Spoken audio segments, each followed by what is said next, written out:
Hello, world. My next guest is CEO and founder of Rooms and Words, a full stack content and strategy agency.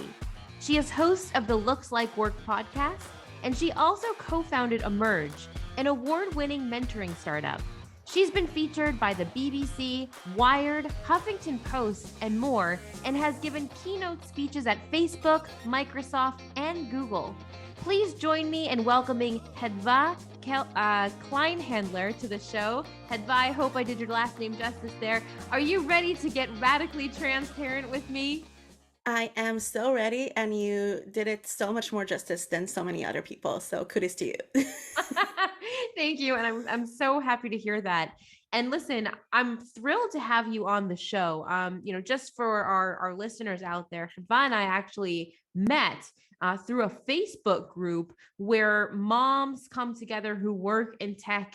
And, there's a mighty force of us. And, we share the triumphs and the less triumphs, if you will, about what it takes to really work in tech. So it's really exciting to have you on the show. I'm going to start off with an easy one because you have quite an interesting background in tech, not in tech, in real life, I should say.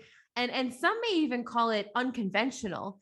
Could you give us a brief look into your professional journey and perhaps guide us into what actually attracted you into the B2B space? I thought that was going to be the easy one. I'm just kidding. Yeah, for sure.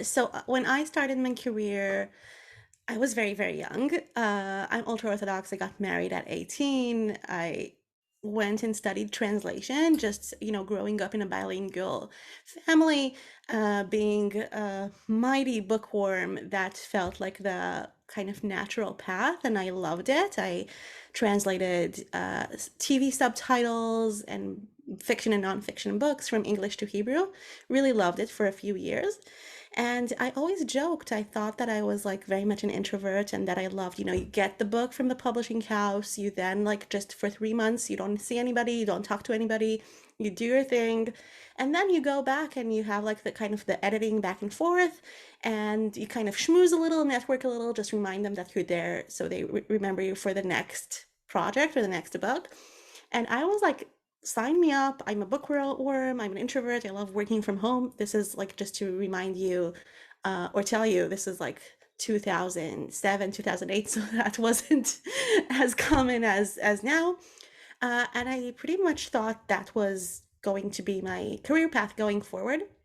But speaking of market downturns and crises, 2008 happened. And even though it might not seem obvious, it did really affect the publishing industry in Israel, which is reliant on the publishing industry in the States, and so on and so forth. And that made me really have to rethink stuff. And the next step I really happened across, I was a blogger. I loved blogging about interior design, home decor.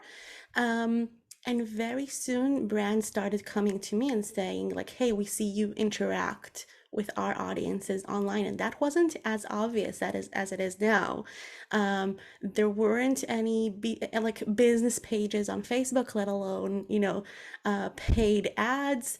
So they were really struggling to not like just, copy paste their kind of offline marketing strategy. And I found myself, while writing for magazines and doing my blogging thing and loving that, also actually really enjoying consulting and doing hands-on marketing. But as far as possible, as you can imagine, from B2B tech companies. So it started from home decor, brands, fashion, jewelry, food, all the fun stuff in life. But I started my journey with tech actually just out of like a passion and a deep need that I saw. Speaking of our Facebook group, I saw a lot of women around me, and a lot of those like small business owners in the lifestyle industry, which I was working in, coming there after they felt that after they had their first or second baby, it was no longer the right place for them. And I was kind of, as a very fierce feminist, I was like, this is not right. And I did a survey for women in the workplace. And one of the things that I found, like very like massively, like from 500 women from 56 countries in like 1 week. So it was kind of staggering, was how crucial mentorship and championing women in the workplace was.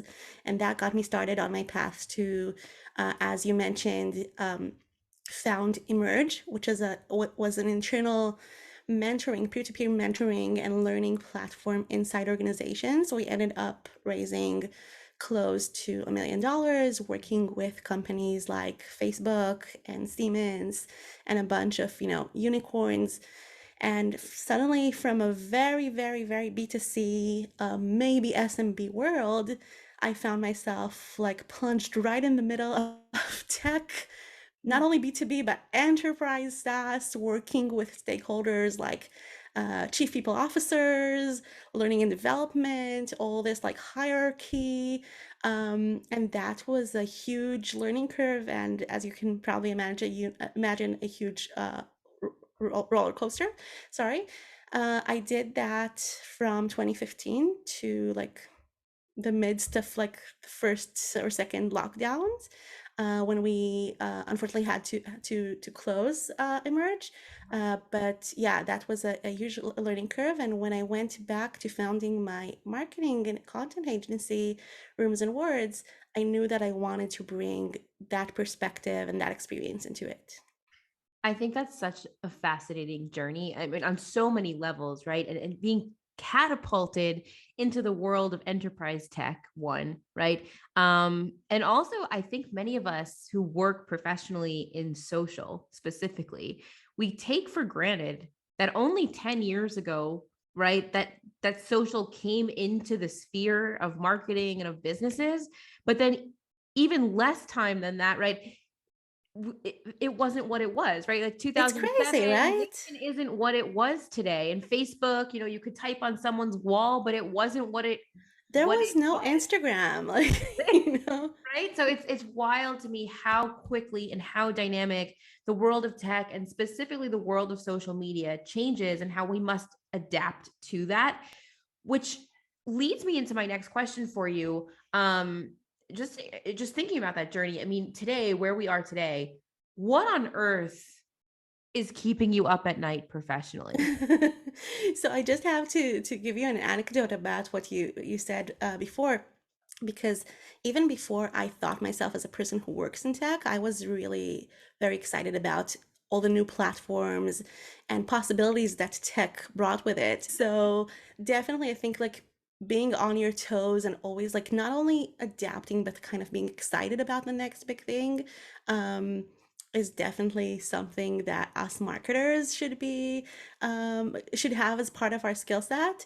And that's, I think, also something that I learned to like from the B2C world to the B2B world, because the B2C world kind of moves more fast and in many ways, and you can like learn and implement a lot of best practices from that.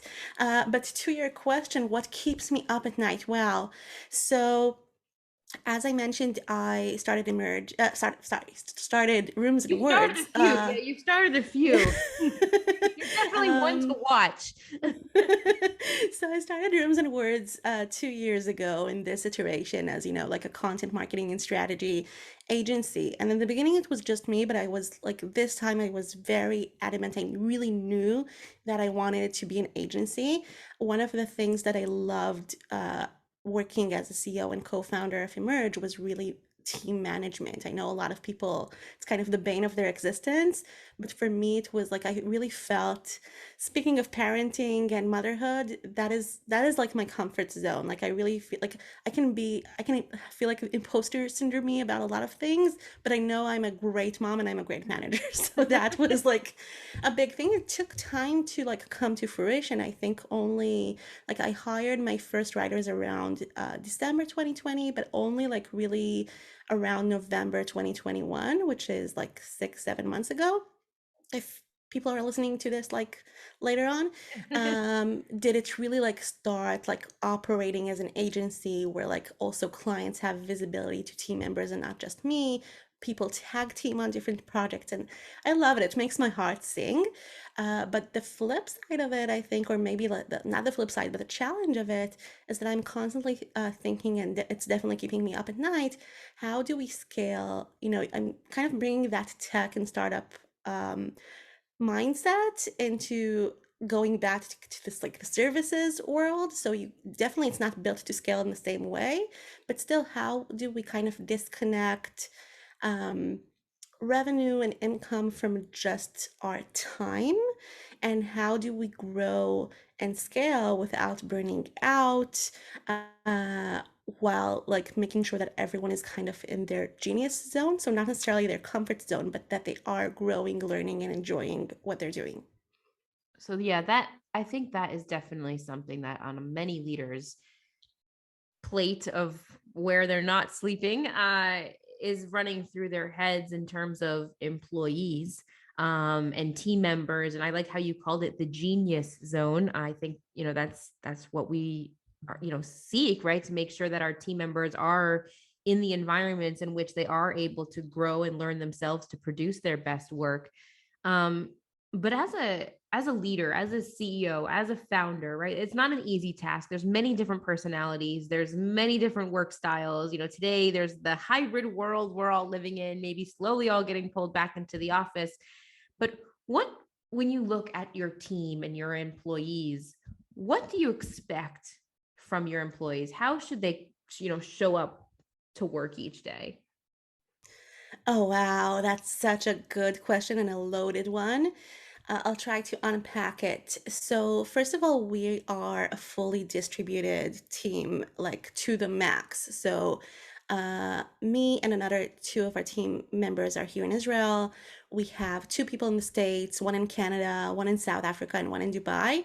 And also, kind of, I believe, like almost half of our team are these like amazing young digital nomads, where yes, she's like based in Canada, but next week she'll be in France, and then she'll be in Mallorca, etc.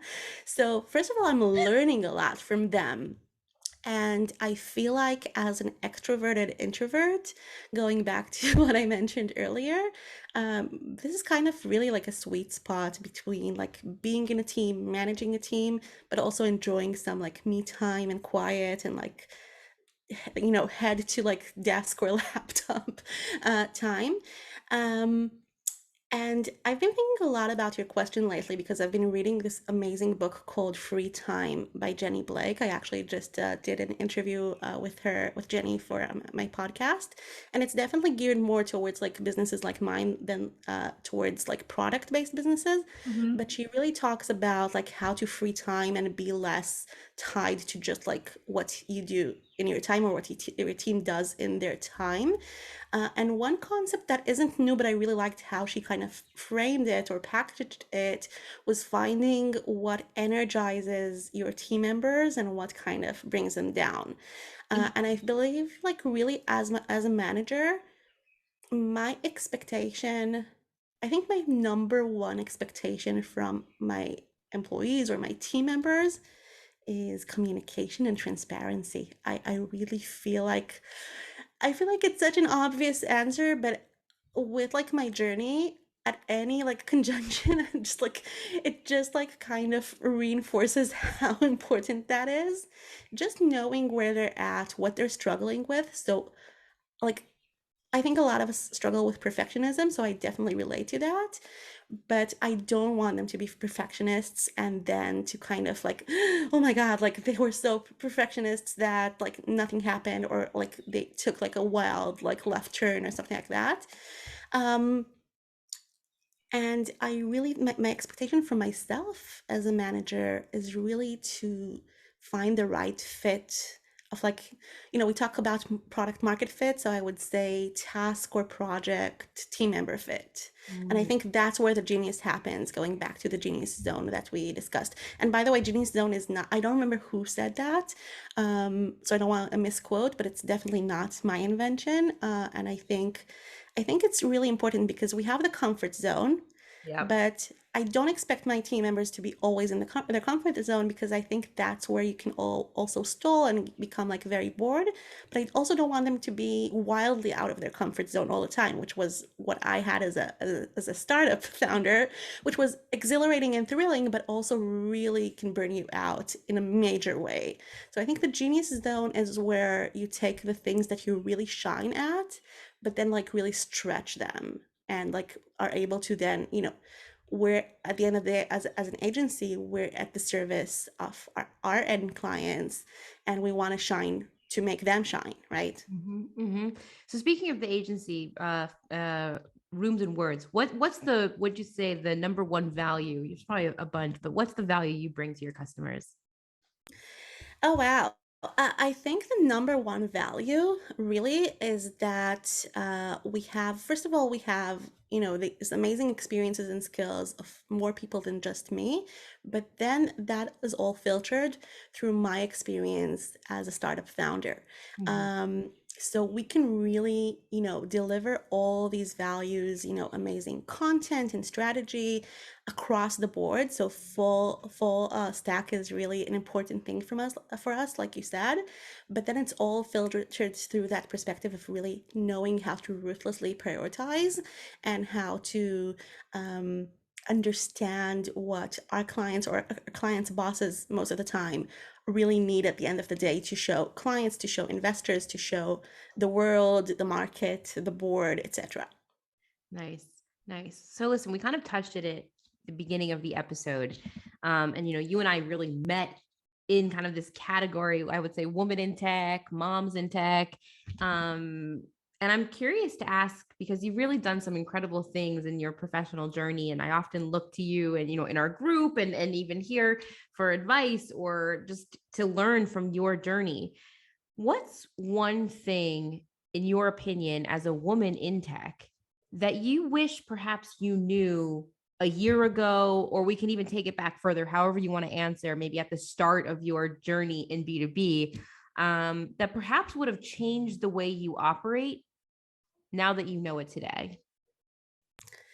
Wow, that's such a good question. I think if this is such a good question, that I would want to pose it to myself 16 years ago when I was a young mother, 7 years ago when I started in tech, 2 years ago when I had to shut down Emerge, and when I very like weirdly started Rooms and Words like 2 months later. So I think there are so many kind of stops at your life where you should like stop and maybe ask yourself, or maybe have that like reassuring answer. And I think that answer, again, it's not anything very new, but that a lot of what you think you don't know, and a lot of what is giving you imposter syndrome and anxiety, or is intimidating you, is just a bunch of fancy acronyms, you know? And I get that all the time from my team members. So, just for example, Lauren is our amazing project manager. She joined a few months, quite a few, like almost 6 months ago. And she joined from the world of education. And she came to us through Madison, who is one of our like social media experts. They were teaching together in Indonesia. That's what you get for like hiring digital nomads, right? Um, and Madison told me, listen, like Lauren doesn't have any background in project management or in marketing or in tech, but what I've seen her doing and what I've seen her like problem solving and shining was actually all or most of these things. And not coming from like officially these specific backgrounds, she would like come like very like, oh, I don't know what this means, I googled it and there's so many like different meanings for the same acronym. I don't remember what was specifically. I told her, listen, like 7 years ago my friend and me, like in this like women's like led startup community, sat down and like compiled like a list of like, starting from like what's B2B and B2C, which are things we both did in our respective worlds. We just didn't know the exact Title. terminology for it.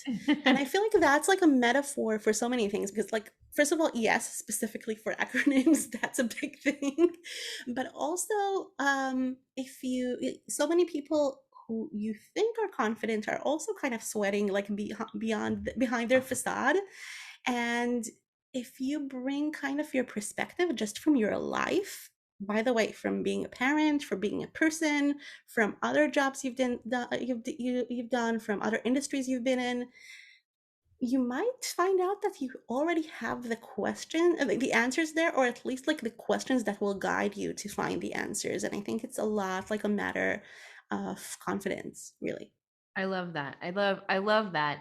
And I'm just going to take that a step further because I think in marketing specifically, imposter syndrome seems to be a very talked about, felt thing from everyone at the intern level all the way up to CMO and Oh, like, yeah. and it's nonstop. And I don't know, like I came from a sales background and there were moments of imposter syndrome, but I don't know if maybe because there's a sales methodology that you feel, right, there's you have your sales playbook and maybe there's a little bit more of a tool set to guide you to kind of check and balance you. Hey, do I know what I'm doing? Do I not? Where in marketing, there's not necessarily like in an organization necessarily a marketing methodology or a marketing playbook or take right social playbook. So oftentimes you do feel like a fish out of water. What's one piece of advice you would give to anyone right now listening at any stage, whether you were an entrepreneur, you've done it all, right, and fast and catapulted. What is one piece of advice you would give to anyone who might be thinking, I don't know what I'm doing, or I've never done this before? So first of all, I think exactly what you said is such a good point, Jen, because even just hearing you and knowing that I'm not alone, you're not alone, everybody's going through this is already gonna really calm you the heck down, right? Like, whew. And I think you're right. It's such a good observation because sales or R&D or so many other things are so much more specific, black and white, measurable, right? And also haven't changed that much. Like not that you can say that R&D hasn't changed that much, but the tools and the possibilities have changed. But then, the methodologies, I don't think have changed that much. To your point earlier, just 10 years ago, we didn't have the platforms that we have now, or we had them and we used them in a wildly different way, or we didn't use them in B2B, or like who thought that, not only B2B, but like corporates would use like stories, for example, TikTok. Yeah, like no, it's wild. wild, right? MedTech is So hopping into TikTok. what And the heck? Yeah. So like I always joke when people like come to me and they say like, oh, what, like, where should I go learn that? And it's like, go learn. I'm all for learning, but like most chances are by the time you graduate, like there will be something. I think like it's more important to learn how to learn and to learn how to be an early adopter and how to adapt to changes and how to look for things and how to ask questions. Going back to my like experience with like mentoring, I think also with mentoring, question asking is such an important skill than actually having the answers. And once you know that you don't have to have the right answers, I feel like this is like really, really freeing, right? And it's like a weight off your shoulders, especially if you're struggling with imposter syndrome. I actually love that answer. I think it's brilliant. And right, learn how to learn and be okay with asking questions. I think that's spot on. So I want to wrap up the show. It's been a blast. And I have one last question for you. It's my absolute favorite. Our followers know it. But so much of who we are is kind of this weird meta version of us digitally, right? Like there's always a digital footprint of everything we do. I went online, to be radically transparent before you our podcast to Google everything I could about you and look at your LinkedIn profile. So what I want to know right now, Chedva, is what is one thing you can tell us about yourself that we cannot find on LinkedIn? Oh wow. I just did like this like whole post on LinkedIn stating things that people don't know. That's like I should have thought about it before. Let me think. Oh wow. I am super geeky. I don't know if that is something you know. I am so if you follow me on LinkedIn, you do know that I'm a bookworm probably. But I am super geeky. I'm super into Marvel, sci-fi, fantasy. Um, And I feel, or maybe this is just my excuse, but as a storyteller, right, as someone in content and marketing, I feel like you could learn so much of that, or that's at least what I try to tell to myself and to my accountant. Yeah. With Please Marvel as your expense, guide. please expense this Doctor Strange ticket. I love that. Yeah, I definitely wouldn't have, from all of our conversations, that's a good one. I definitely would not have known the Marvel piece. But now that I do, which Marvel character would you say, or Marvel hero would you say you can most relate to? Oh no, what did I do to myself? Oh my God. This will be the Um, last one before we close No, out no, the I show. love it, but it's like very thought-provoking. So no spoilers until recently, I would say Wanda from WandaVision, probably, but now it's kind of taken a dark tint to that. Um, I'll go and say Ant-Man just because I love Paul Rudd and I love his character. There you go, the never aging Paul Rudd. So with that being said, Chedva, thank you so much for joining the show. If anybody wants to continue the conversation, women in tech, work from home, work-life balance, you're a great mentor, and we know you've been doing it for quite some time. Where's the best place for anyone to reach out to you to get in touch?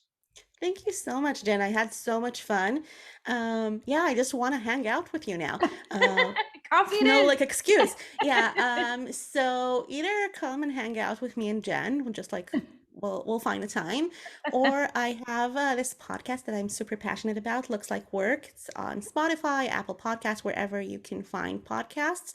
And I'm actually very accessible. Like go to my agency's website, Rooms and Words. You'll find all our social channels and just ping me in either of them. Fantastic. Hedva, thank you so much for getting radically transparent today. Thank you so much, Jen. It was a blast. Thanks for tuning in to the Radically Transparent podcast brought to you by Oktopost, the only social media management and employee advocacy platform architected for B2B.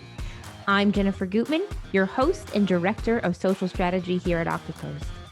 And if you love today's show, we'd love if you subscribe, rate, and give a raving review wherever you get your podcasts. For more discussion on B2B social media marketing, be sure to follow Oktopost on LinkedIn. And of course, to gain access to all our free social media marketing and employee advocacy resources, head on over to our website, www.oktopost.com. Until next time.